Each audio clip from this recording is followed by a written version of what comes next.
Comienza la lectura del Evangelio y posterior homilía. Vamos hasta Cacupé, tomamos señal, ¿sí?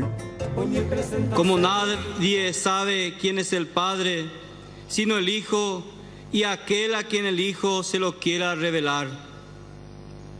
Después, volviéndose hacia sus discípulos, Jesús les dijo a ellos solos: felices los ojos que ven lo que ustedes ven. Les aseguro que muchos profetas y reyes quisieron ver lo que ustedes ven y no lo vieron, oír lo que ustedes oyen y no lo oyeron. Palabra del Señor. Gloria a ti, Señor Jesús.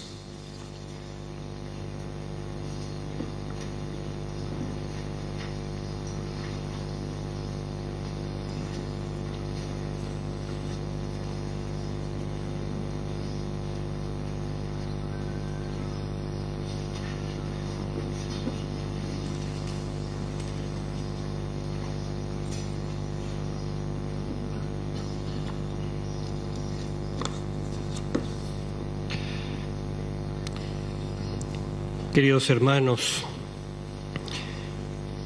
es verdaderamente una bendición poder compartir juntos esta Eucaristía y quiero agradecer a Monseñor Ricardo y al Padre José, rector del santuario, la posibilidad de presidir y estar con ustedes aquí en esta Santa Misa.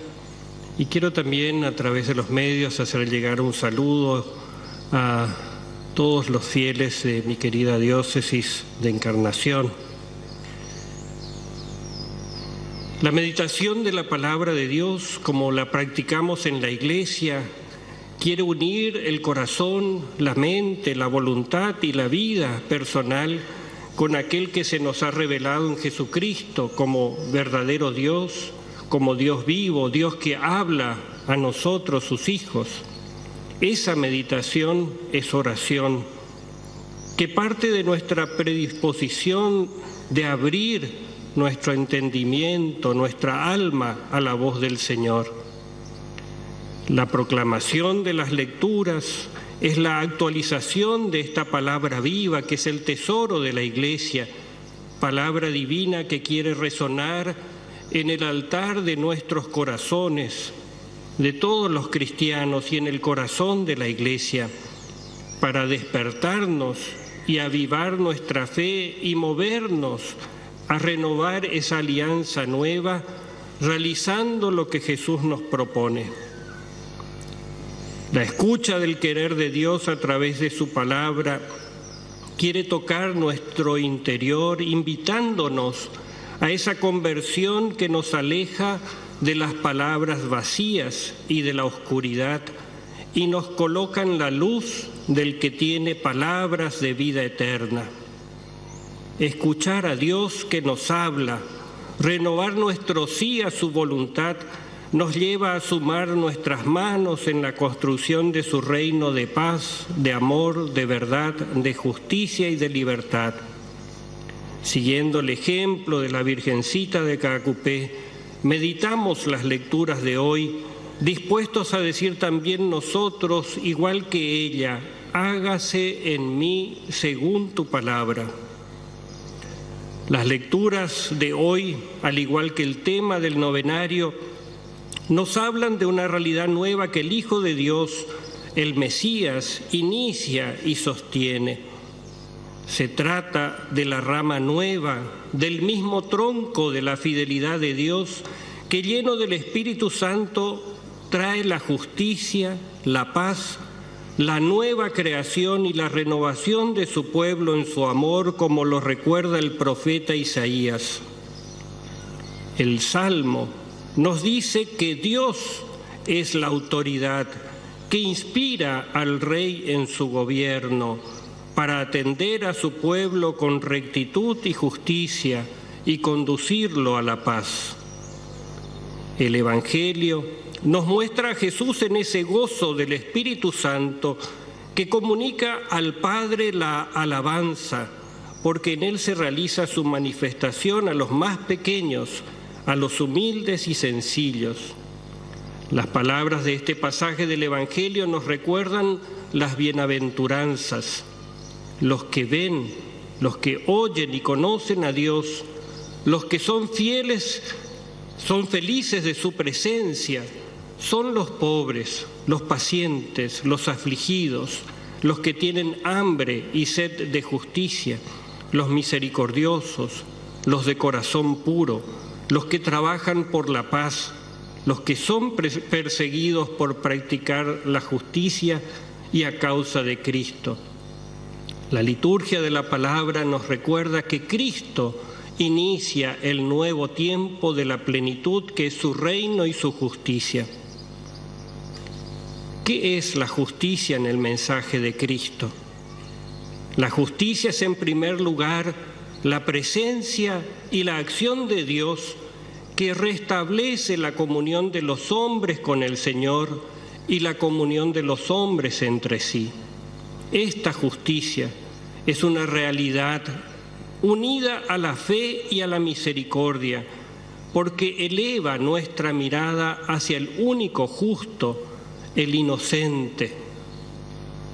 Al morir Jesús en la cruz, el centurión dice: verdaderamente este era un hombre justo, el justo es Cristo. Él que nos manifiesta la voluntad divina que debe orientar nuestras vidas. Como decía él, mi alimento es hacer la voluntad del que me envió. Mi juicio es justo. Sean misericordiosos como el Padre y no midan como miden los hombres. En esta perspectiva, la justicia de Cristo es el bien que se expresa y debe ser fundamento en las relaciones entre los hermanos y entre el hombre y Dios. Por un lado, manifestando lo que es correcto, ajustado al querer de Dios y a lo auténticamente humano, a los que nos hace humanos. Por otro lado, corrigiendo las relaciones, sanando y rescatando especialmente a los más débiles y vulnerables. La justicia de Cristo, el justo, es el bien que algunos sabios y entendidos olvidan y que los humildes comprenden. Es el bien que la autoridad debe cuidar, velando por el pueblo que le es confiado. Es el bien que debe arraigar en los corazones de todos para unir a todos en la paz. No olvidemos que la justicia de Dios es superior a la justicia humana. El Papa Benedicto nos dice qué lejana está la lógica de Dios de la nuestra y qué diferente es nuestro modo de actuar del suyo. El Señor nos invita a captar y observar el verdadero espíritu de la ley para darle pleno cumplimiento en el amor hacia los necesitados. La plenitud de la ley es el amor, como recuerda el apóstol Pablo. Nuestra justicia será tanto más perfecta cuanto más esté animada por el amor a Dios y a los hermanos. Desde esta realidad de justicia, Jesús nos enseña cómo orientar y ordenar nuestras relaciones y cómo practicar la justicia. ¿Qué es la injusticia? La injusticia, fruto del mal, no tiene raíces exclusivamente externas, dice el Papa Benedicto XVI, el Papa emérito. Tiene su origen en el corazón humano, donde se encuentra el germen de una misteriosa connivencia con el mal. Es cierto, dice el Papa emérito, que para establecer la justicia no basta con buenos modelos económicos, aunque sean necesarios. La justicia solamente se realiza si hay personas justas. La justicia y el reino deben arraigar en el corazón del hombre, hacerlo perfecto como el corazón del Señor para desarraigar ese mal de su interior, de sus relaciones, de la comunidad y de sus estructuras. Jesús nos enseña que su justicia vale para todos, hace salir el sol sobre buenos y malos, llover sobre justos e injustos. Su justicia no mide según las apariencias ni busca agradar a los hombres. Su justicia pone en perspectiva de valores más grandes que los bienes materiales. Ser hermanos es un valor superior. Su justicia obliga a seguir su ejemplo, a imitar su conducta. Su justicia no mira solamente los actos, sino el corazón, buscando la perfección sin abolir la ley, amando también a aquel que nos da la ley, que es Dios mismo, y rindiendo cuentas delante de Él. Su justicia no busca una recompensa terrenal, se alegra con el pecador arrepentido.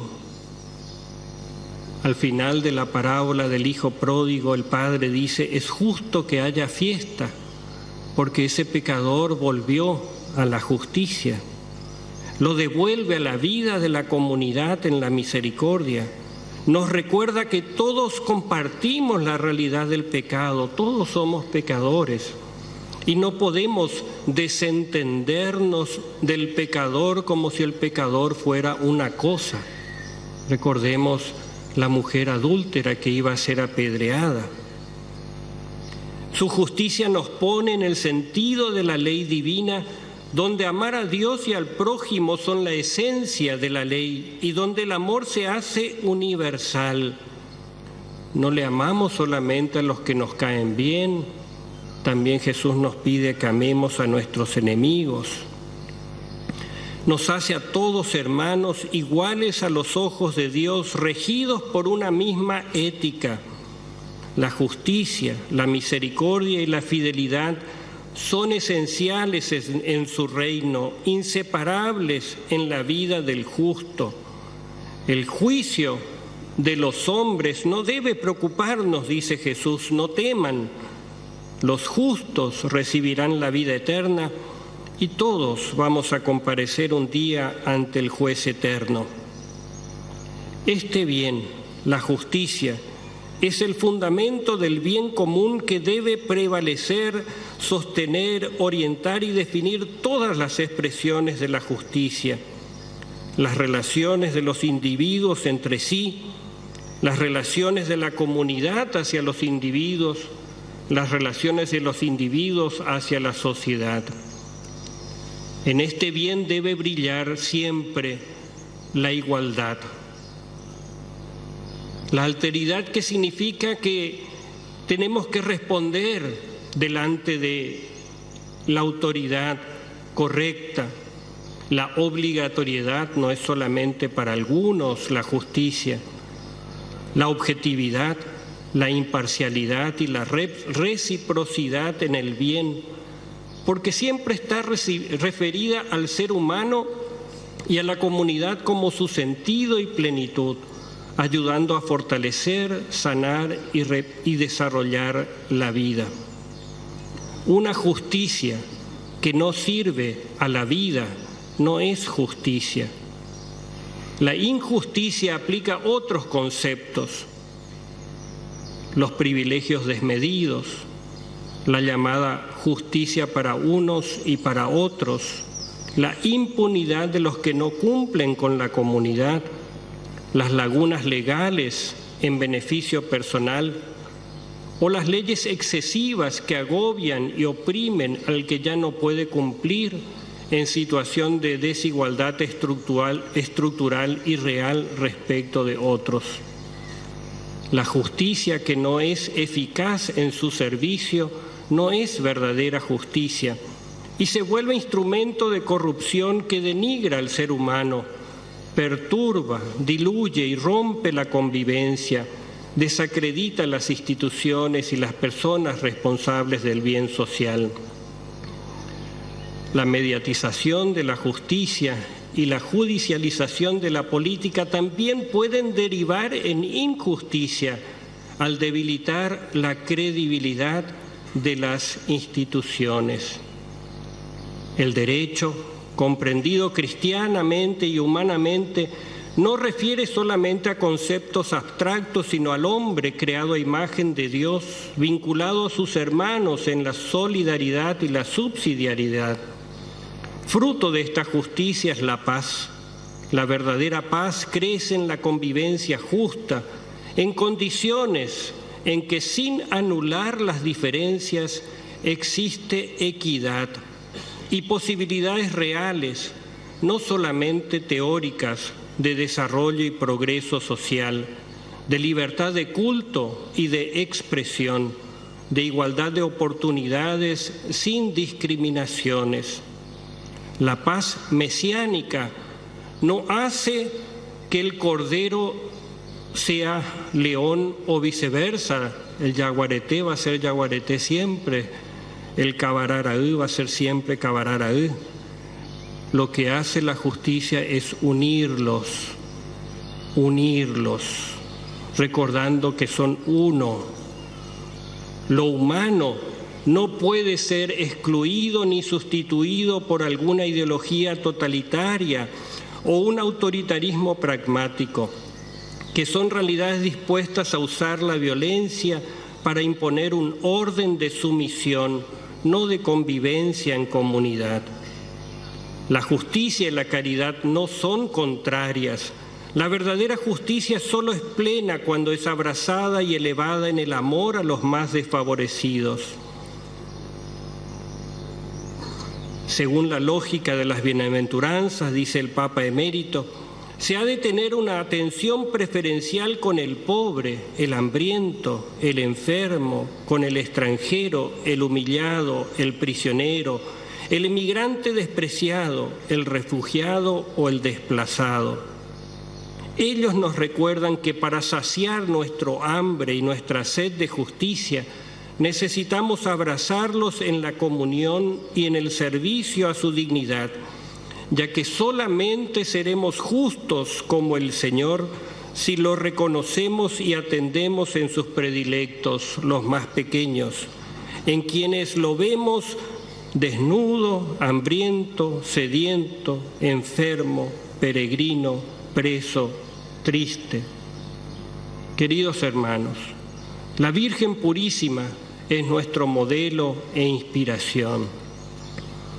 Si la amamos, aprendemos a ajustar nuestra vida a la voluntad redentora y sanadora del Señor, ajustar nuestra vida, a hacernos justos, haciendo lo que Dios nos pide, escuchando su palabra, guardándola viva en el corazón, pronunciándola con nuestros labios y poniendo esa palabra en práctica como lo hizo ella. Hágase en mí según tu palabra. Solamente hay justicia si hay hombres y mujeres justos. Un propósito quiero proponerles, un propósito muy sencillo para este día y quizás para muchos días de nuestra vida. Recordaba leyendo las noticias que, como suele pasar muchos años, quedan toneladas de basura en nuestro paso por Caacupé. No es justo que otros deban recoger la basura que vos tiraste en cualquier parte. Para ser justo,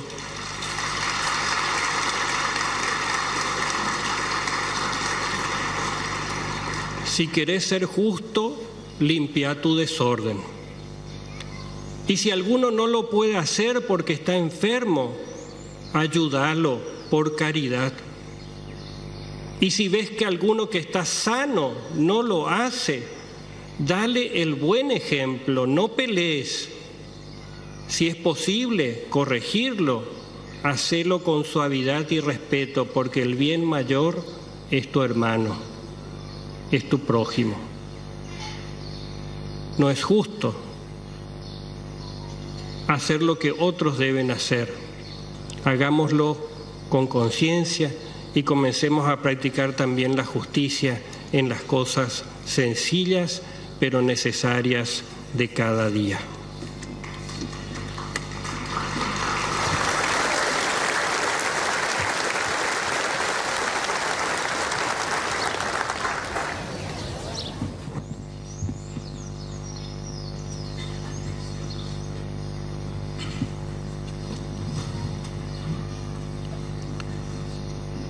En esta gozosa espera de la venida del Señor, imploremos con insistencia su misericordia, para que así como vino a dar la buena noticia a los pobres y a curar los corazones afligidos, conceda la salvación a todos los que la necesitan.